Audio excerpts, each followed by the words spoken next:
All right, so get ready for a deep dive into a case that really gripped Melbourne for decades. The murder of Bonnie Clark, a 6-year-old girl. Her life was tragically cut short just days before Christmas in 1982. It's a story of missed opportunities, flawed investigations, and a mother's incredible strength in the fight for justice for her daughter. What I think is particularly interesting about this case is how a seemingly straightforward investigation could go cold for so long. Yeah. It highlights just how easily vital clues can be missed, especially when assumptions are made early on. Yeah, for sure. Okay, so let's set the scene a little bit. It's December 1982, and Bonnie is living a pretty ordinary life with her single mom, Marion, in a modest home in Northcote. Marion works hard as a nurse and juggles her job with extra studies, all while raising Bonnie and caring for their 2 dogs, Mumi and Troy. And of course, they were looking forward to Christmas. I mean, can you imagine the excitement building in those final days? And it's that ordinary, almost festive atmosphere that makes the events of December 21st all the more shocking. Just imagine the horror when Marion discovered Bonnie's body in her bed that morning. It's a parent's worst nightmare. Can you tell us more about what the investigators found at the crime scene? Well, the scene was chaotic. The house was in disarray. Empty beer bottles were scattered around. But amidst that disorder, there were crucial details that the investigators initially overlooked. For one, there were no signs of forced entry, which would usually suggest someone familiar with the house, right? Yeah, that's a good point. But you have to remember the presence of those beer bottles almost immediately cast a shadow of suspicion over Marion. Public perception of single mothers back then, unfortunately, played a role in how she was perceived. Absolutely. And sadly, that initial judgment really seems to have influenced the direction of the investigation. The lead detective, Detective Senior Sergeant Eric Lilly, really seemed to fixate on Marion from the very start. It's like he already had his mind made up, right? And this was just a few years after the Lindy Chamberlain case, where another mother was wrongly accused and convicted. Do you think there was a sense that history might be repeating itself? There were definitely parallels. Detective Lilly's dismissive and almost aggressive approach towards Marion, he even compared her to Lindy Chamberlain. It raises serious concerns about the objectivity of the initial investigation. It's a classic example of how confirmation bias can completely derail a search for the truth. So they had this seemingly locked house, a heartbroken mother who immediately became the prime suspect, and a detective seemingly convinced of her guilt. So what happened next? Did they find any physical evidence linking Marion to the crime? Well, that's where it gets really interesting, or frustrating, depending on how you look at it, because despite the lack of concrete evidence, the investigation continued to revolve around Marion. They couldn't find any fingerprints other than those belonging to her and people she knew. The murder weapon, missing. And there was no trace of the items used to clean Bonnie's body. Wow, it's almost like they were so focused on pinning it on Marion that they completely neglected to explore other possibilities. What kind of impact did this have on her life? I can't imagine the emotional toll of losing a child, let alone being wrongly suspected of her murder. The impact was devastating.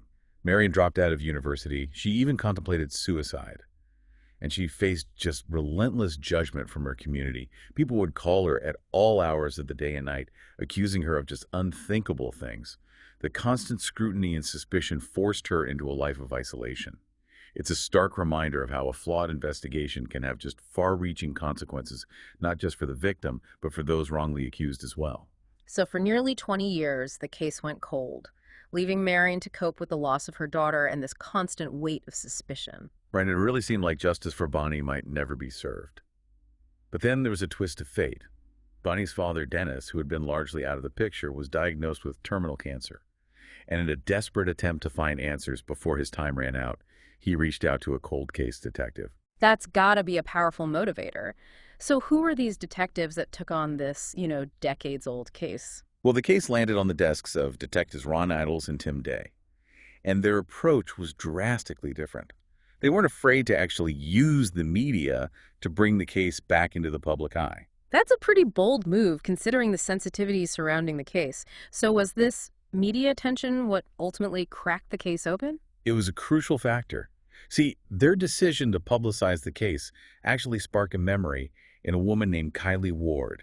She's a childhood friend of Bonnie's. And her recollection of a former boarder who had lived with Bonnie and Marion would turn out to be a pivotal piece of the puzzle. Hold on, so they reopened this cold case after 20 years, and it was media coverage, not some fancy new forensic technique that provided the first real lead. That's incredible. It really highlights the power of public awareness and how even seemingly insignificant details can be crucial in a cold case. Kylie's memory of this boarder, a man she described as creepy, and someone Bonnie seemed to fear. Well, this suddenly shifted the focus of the investigation. This is where it gets really intriguing, right? Who was this mysterious boarder, and how did the detectives track him down after all these years? Well, Kylie only remembered him as Mal, which wasn't much to go on. But Detective Day, with his meticulous research skills, managed to connect Mal to a man named Malcolm Joseph Thomas Clark. And as he dug deeper into Clark's past, a chilling pattern began to emerge. Okay, so was this Mal just some random guy who happened to live with Bonnie and Marion for a while, or was there more to the story? Buckle up, because this is where things take a dark turn. It turned out Malcolm Clark had a past, a very disturbing one. He had prior convictions for manslaughter and rape, and the details of those crimes were eerily similar to Bonnie's murder. Wait, are you saying this guy had a history of violence against women and he was living under the same roof as a 6-year-old girl? That's terrifying. And the police never looked into him back in 1982. It's a chilling thought, isn't it? And the similarities between his past crimes and Bonnie's murder were impossible to ignore. The use of a knife, the sexual assault, the meticulous cleaning of the crime scene, it all pointed towards a disturbing pattern of behavior. So they had this new suspect with a violent past and a potential motive, but how did they connect him to Bonnie's murder definitively? Did they have any physical evidence linking him to the crime scene after all this time? They didn't have any DNA evidence or fingerprints from back then, but they discovered something else that blew the case wide open. Malcolm Clark had lied about his alibi for the night of Bonnie's murder. And with that crucial piece of information, the detectives devised a controversial plan to get a confession out of him. They called it Operation Marauder. Okay, hold on. We're talking about a confession secured through a controversial operation. This sounds like something straight out of a crime drama. What exactly was Operation Marauder, and why was it so controversial? Well, Operation Marauders involved this tactic called the Mr. Big technique, a really controversial method designed to, get confessions from suspects by drawing them into like a completely fabricated criminal underworld. Okay, so they created this whole fake criminal organization. That's a pretty elaborate scheme. What was the thinking behind using such an unconventional approach? Well, they were in a tough spot, right? Remember, there was no physical evidence directly linking Clark to the crime scene. And his previous convictions, they couldn't use that against him in court. They really needed a confession. So they decided to go undercover and play a little good cop, bad cop. Not quite. Think of it more like good criminal, bad criminal. They staged this series of really elaborate scenarios to make Clark believe he was actually being recruited into a powerful criminal gang.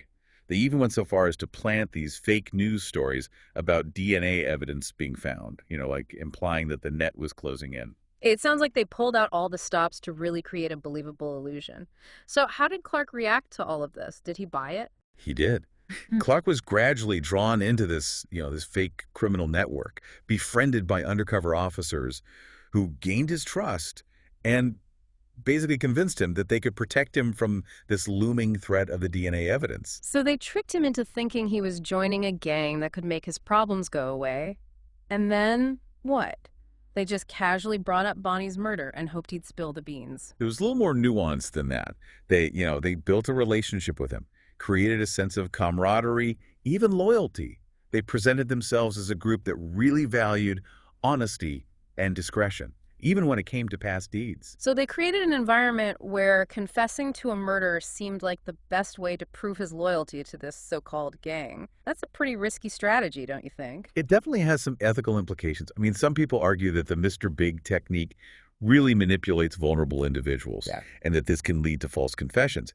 But, in Clark's case, his confession to this undercover officer, it went into chilling detail, revealing information that, honestly, only the killer could have known. Okay, that's a turning point then. Did his confession hold up under scrutiny? I mean, this guy had already lied about his alibi. What was stopping him from lying again? Well, that's exactly the question the defense tried to raise during the trial. They argued that Clark's confession was coerced and unreliable, obviously influenced by the pressure he felt from this fake gang. But he wasn't just confessing to any crime. He was confessing to the murder of a 6-year-old girl. So surely the details of his confession would have to match up with the evidence from the crime scene, right? I mean, did they? That was the prosecution's strongest argument. Despite the lack of physical evidence, there were very specific details in Clark's confession that really aligned with the crime scene. details that hadn't been publicly released, by the way. This convinced the jury that he was, in fact, the perpetrator. So let's talk about Malcolm Clark himself for a moment. Yeah. We know about his violent past, but what kind of person was he? Was he like a cunning mastermind or a desperate man who just got caught up in a web of his own lies? His past kind of reveals this chilling pattern of escalating violence and this disturbing lack of empathy. So before Bonnie's murder, he had fixated on a young woman named Teresa Crow. He stalked her, proposed marriage, and when she rejected him, he followed her home. He confessed to killing her, accidentally during a struggle. But the way he mutilated and posed her body after death, well, it paints a very different picture. You're talking about how he wrapped her body in a blanket like a mummy. That's disturbing. So was there any explanation for that? Some experts believe it was an attempt to mislead the police, maybe make it look like some kind of ritualistic killing, but it also speaks to a deeper psychological disturbance, this need to exert power and control even after death. So we see this pattern, right? Obsession, rejection, then violence, and then an attempt to control the narrative. And just months before Bonnie's murder, there was another attack, right? Tell me about that.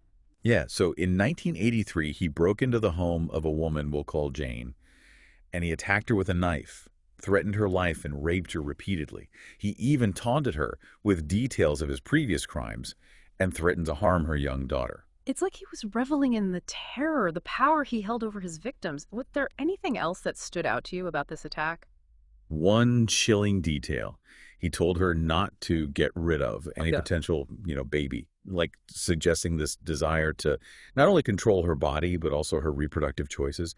It really demonstrates his warped sense of power and control. That's a horrifying thought, and it really highlights the danger he posed to women and children.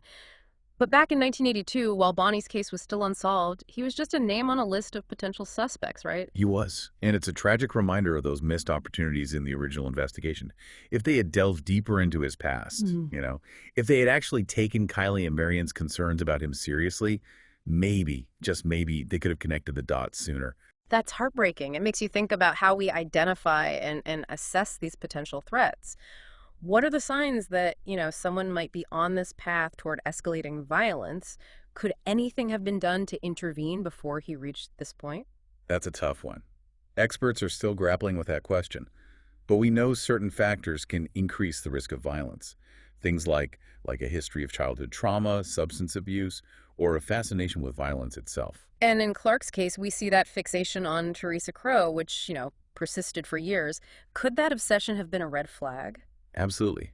Stalking in itself is a form of violence and control, and it often signals deeper psychological issues and, just a distorted view of relationships. In Clark's case, his inability to accept rejection and his just escalating efforts to control Teresa, they should have raised serious concerns. It's a reminder that even, seemingly minor offenses, they can be indicators of a much darker potential for violence. And, if those early warning signs had been recognized, maybe things could have been different. Yeah, it's a hard pill to swallow, but it underscores the importance of a more comprehensive approach to law enforcement. It's not just about catching criminals after the fact. It's about preventing future crimes by recognizing patterns, connecting the dots, and intervening when necessary. And it's about listening to victims and potential victims. Kylie and Marion had both expressed concerns about Malcolm Clark, but their warnings, they were dismissed. If their voices had been heard, maybe Bonnie would still be alive today. Exactly. We need to create a culture where those who speak out, especially against potential threats, especially women and children, are heard and believed and protected. It's about empowering those who might be vulnerable to come forward without fear of judgment or disbelief. And it's about holding those in positions of power accountable for thoroughly investigating those claims and taking action. It's a collective responsibility, and it requires a shift in mindset, both within law enforcement and society as a whole. We need to move away from reactive measures and really focus on proactive strategies, prioritize prevention, intervention. So coming back to the Mr. Big technique, it was a gamble that paid off in this case. They got a confession and Clark was convicted, but it's still a very controversial tactic. Yeah, it's definitely a debate. The Mr. Big technique highlights this tension, right, between effective law enforcement and the ethical considerations of using these potentially manipulative practices. Some people argue that it's a valuable tool, especially when traditional methods just fail, but others have concerns about entrapment and the possibility of false confessions. So it's a balancing act. You have to weigh the potential benefits against the ethical risks, and ultimately the courts need to decide whether these tactics are admissible to make sure that justice is pursued while also protecting the rights of the accused. Exactly. And it's important to remember that, even when a confession is obtained through the Mr. Big technique, it's not the only evidence considered. Corroborating evidence is still required to get a conviction. So it's not like this magic bullet, that automatically guarantees a conviction, but it's a tool that can be used under specific circumstances to gather information that might otherwise be unattainable. And the use of these controversial tactics, it often sparks public debate, which is important, right? Because Yeah. it holds law enforcement accountable and ensures transparency within the justice system. So the Bonnie Clark case, while it ultimately brought justice, it's also kind of a cautionary tale.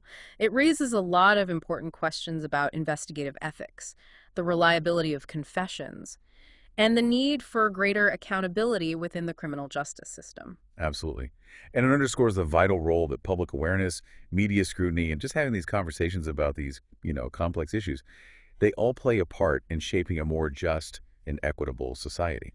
Okay, so let's talk about the aftermath of this landmark case. After more than 2 decades of just uncertainty and anguish, what did justice finally look like for Bonnie's family? Well, after more than 20 years, Malcolm Clark was finally behind bars, held accountable for that brutal murder of Bonnie Clark. I mean, can you imagine that feeling for Marion, that weight finally lifting off her shoulders? It must have been just incredible relief, a vindication for her. She'd carried the burden of that suspicion for so long, and finally the truth was out. Her name was cleared, and she could finally, really grieve for Bonnie without that cloud of doubt hanging over her. Yeah, it's got to be bittersweet, right? The relief, but also so much anger and sadness. Knowing that Clark had committed other violent crimes while Bonnie's case remained unsolved, that's a lot to process. It is. It really is. It's a reminder that even when justice is served, it doesn't erase the pain caused by a loss like that. And for Dennis, Bonnie's father, the timing of Clark's conviction was particularly, poignant. He was battling cancer and was determined to see justice served before his time ran out. It's amazing he got to see that. Yeah. He did. Dennis passed away just 2 months after Clark was sentenced. It really makes you think about, how these crimes just ripple outward, how they impact just everyone connected to the victim. Yeah, it's a powerful reminder that the pursuit of justice is just one step in a really long and complicated journey for the families left behind. The emotional scars, they run deep, and healing takes time. It Mhm. continues long after the trials and the sentencing is all over.